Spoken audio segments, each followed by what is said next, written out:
त्वंहीनः पिता वसो त्वं माता शतक्रतो बभूविथ अधाते सुम्नमीमहे।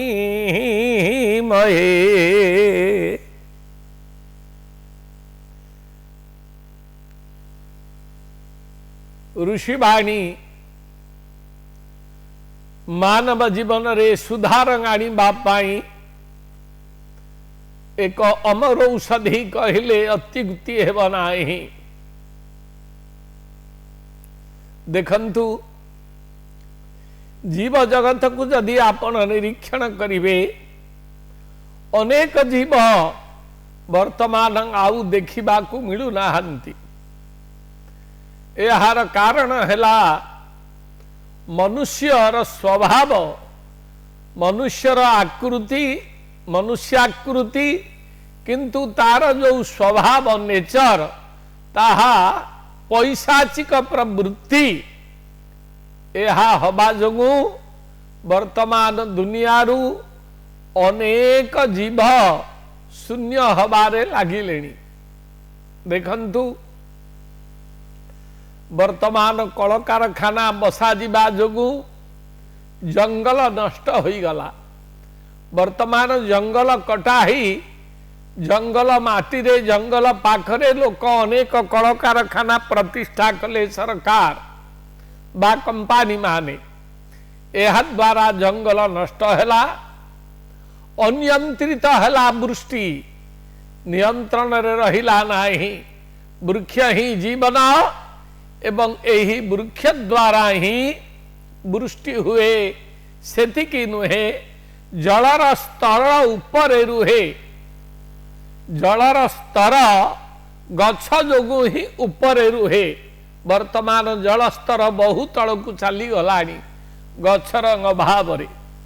जंगल जीव माने हाथी गोटिए बृहदाकार विराट प्राणी, से तापई खाद्य एवं तापई बुलिबा पाई परिसर बहुत अधिक आवश्यक। एणु जंगल नष्ट होगा जोगु वर्तमान हाथी माने सहर एवं गाँ भितर पशि आउछंती, फसल नष्ट करुछंती। सबु जुगरे हाथी माने किछि ना किछि फसल नष्ट करी खांती, किंतु एबे हाथी माने सहर रे पशि जाउछंती। एहार कारण कौन ना जंगल नष्ट हैला। जंगल नष्ट हेले एके वृक्ष जीवन, द्वितीयतः जीवजंतु माने जो माने जंगल को आश्रय करी थांती जो जीव माने से मानकर विनाश ही गला। अनेक सरीसृप तापरे गोटे बड़ कथा, जेते बेले खरा दिन हुए सेते बेले अनेक दुर्वृत्त लोक जो माने जंगल रे निया लगेई दियंती। एहा द्वारा अनेक गछ नष्ट ही जाए, अनेक जीवजंतु नष्ट ही जानती।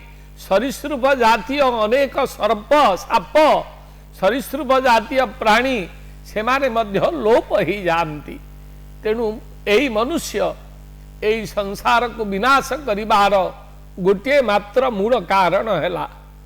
एही मनुष्य ही प्रत्येक जीव को विनाश करी ताकू मारी खाइबारे एमानंकर जीवार लालसा मेंटाइबा पाई एमाने जो पैशाचिक प्रवृत्ति धारण करिचंती ताहा आदौ शुभंकर नुहे। देखंतु अनेक जीव मनुष्यर हित साधन करंती, आम मानंकु अनेक जीव सुरक्षा दियंती, जा द्वारा कि से सुरक्षाटा आम पाई लोप हबाकु बसिलानी। देखंतु मु गोटे अति छोट कथाटिए कहिबी। वर्तमान देखंतु सागुणा देखा जाऊ नाहंती। जदि कौनसी गोटे जीव मरीगला आमे ताकू पड़िया रे फिंगी देले तेरे सागुणा एवं कुआ एमाने मिसी ताकू खाई दियंती। ए द्वारा एहा द्वारा परिवेश भल रुहे। वर्तमान देखंतु बेंगर घोर अभाव जेहेतु बिलरे खेत कियारी रे कृषक माने जैविक सार एवं विषाक्त प्रयोग कले विष प्रयोग कले विष स्प्रे हैला एहा द्वारा जो बेंग गुड़िक एवं कंकड़ा जो गुड़िक बिल बाड़ी रुहंती से गुड़िक सबू वर्तमान लोप पाई गले। आउ कार्तिक मास एवं आश्विन मासरे कृषक भाई माने मु जानी गाँ गहली रे सबू मुगुरा बसांती बजा बसांती एहा द्वारा अनेक गुड़िए दंडेई केरांडी गोड़ी खाई छोट गड़ीसा अनेक माछ तोड़ी अनेक माछ सबू देसी माछ बिलरू पड़ती वर्तमान से गुड़िक दुर्लभ हो गले। आउ वर्तमान से मिलू नाहंती से मुगुरा नहीं कि से बजा भी नहीं कि से बिलर से माछ भी नाहंती। यार कारण कौन भाई माने आपण माने चिंता करंतु कृषक माने अधा वर्ष पाई सुखुआ सुखेई केरांडी दंडेई सुखुआ सुखेई रखंती। एइटा गाँ गहली कृषक भाई मानू पचरा जाऊ से माने हाँ करिवे एथिरे कौन से विमत नाही। वर्तमान जैविक सार एवं विष स्प्रे करने द्वारा आउ ए माछर वंश ए जो बेंग ए जो कंकड़ा एमानकर वंश सबू लोप पाईगला। एपरिकी जो धंड साप एवं कोचिया साप भी देखा जाती सेगुड़िक मरीगले। तेणु हे मोर प्रिय मनुष्य अनेक जीव देखंतु वर्तमान घर चटिया आउ देखा मिलू नाहंती। यार कारण कौन चाल घर थिले चाल भितर से माने घर करी रहंती। वर्तमान गाँ गहली सर्वत्र चारिआडे खाली कोठार यह द्वारा घर चटिया माने मध्य आउ घर करी रहिबा पाई पारा माने मध्य आउ घर करी रहिबा पाई जागा पाउ नाहंती। तेणु अनेक जीव को विनाश करिवार आमे माने जानी पारु ना है। आमको खाद्य पानीय मिल जाउची बासगृह मिल जाउची अनेक शुभचिंतक समाज चिंतक लोक अछंती जो माने समाजर अन्यान्य जीवजंतु मानक ऊपर दृष्टि दियंती। मु देखिछि एई भुवनेश्वर रे खरा दिन हेई गले अनेक लोक अछंती सेमानकु जोड़ पानी रे मु प्रणाम करूची जे सेमाने गछरे नहीं जल रखंती पक्षी माने पान करिबा पाई खरा दिने काहेकि बाहर कोठी पानी मिले नाही। एपरिकी बड़ बड़ सहर मानकर जो गाई बुलुचंती षंढ बुलुचंती गोछा गोछा कुकुर बुलुचंती सेमानक पाई मध्य जल आनिकरी रखंती पीबार व्यवस्था करंती। एभली जदि न करा जीव तेबे आस्ते आस्ते जीव सृष्टि केवल मनुष्य को छाड़ीदेले आउ सबु जीव लोप पाइजिबे एवं लोप पाइबाकू भी बसिलेनी। वर्तमान अनेक जीव लोप हो गले आपण माने जानिबे अनेक जीव लोप हो गले शेषकू केवल मनीष रहिब। कोरोना भलिया महामारी आसिले सबु लक्ष लक्ष कोटि कोटि संख्या रे अचिन्हा रोग आसीबो प्लेग जिमती हेला सेमती अचिन्हा रोग आसीबो। ई कोरोना महामारी भली ए कोविड आसीबो एमती गोटे बेमार आसी कोटि कोटि लोक गोटे थरके सबू मरिबे।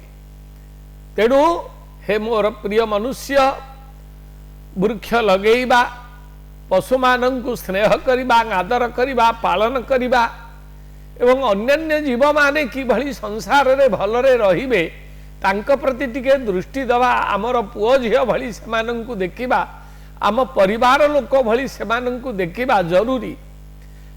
अवश्य गोटे अति सुंदर कथा जे सहर मानंकरे गाँ मानंकरे नहीं सहर मानंकरे प्रत्येक घरे वर्तमान लोक कुकुर पोषुचंती।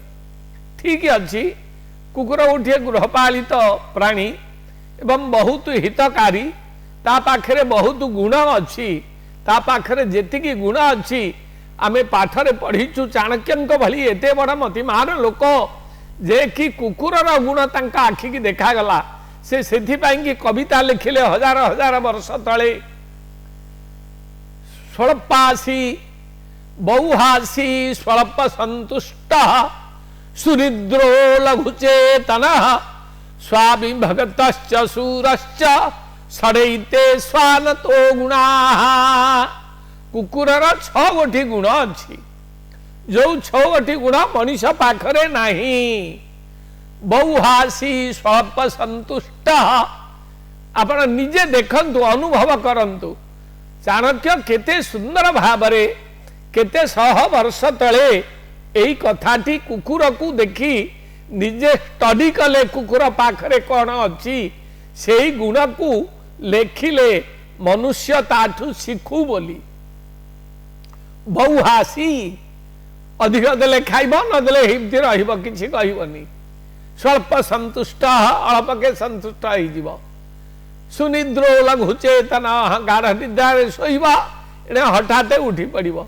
स्वामी भक्त, स्वामी जदि ताकू मरण मुह को पठेब तथापि से पळेब ता पाखु। एई भली गुण कुकुर पाखरे अछि। गाई पालन करिबा, कुकुर भी घरे पोषिबा। वर्तमान आज रंगे पवित्र अध्याय एतिकी। जय जगन्नाथ, जय जगन्नाथ, जय जगन्नाथ।